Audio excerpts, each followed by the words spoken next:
with this whole, landscape of the MVP thing, I just find myself, it's kind of amusing to me just because basketball has just kind of become a game that's like at war with itself in some ways, where the individualism drives it, but and these individual awards, the incentives that are literal cash incentives to win, and then you get in these situations where, like Justin said, it's kind of compromising the team stasis and putting us in these odd situations. And then the other thing too, you all were talking about, I find myself getting really, really annoyed imagining years from now the qualifiers in the conversations that we're going to be having about legacy, as we love to do, just about this MVP season. Because I don't know, is the 65 thing? Do you think it's here to stay? Is this gonna become the thing that breaks the cycle for this?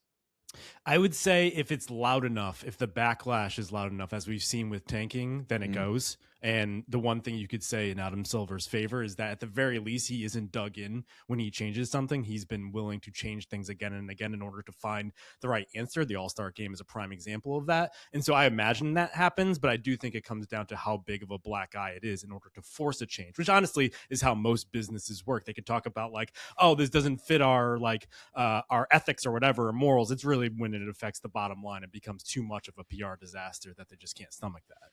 And that's where I think the SGA inclusion is probably the breaking point. And that's, I say that, and I don't want to disrespect Cade Cunningham, who would probably be the MVP by default if Cade becomes ineligible, and the other guys who are on pace to be ineligible also would be. It's really not a Cade issue or a Cade question, but he is, somewhere around the 8th to 12th best player in the NBA.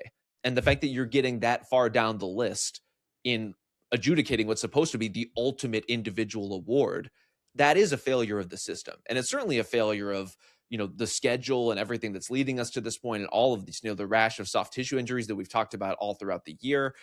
But I think so long as Shea is still in the race and ultimately wins, some of the asterisk talk will fade. The uproar, like the real noise that you're talking about, JV, I think comes from the fact that if, Shea and Jokic and Giannis and Luka are all ineligible, the what now shrugging that will have to happen will inspire a lot of conversation and hand-wringing about it.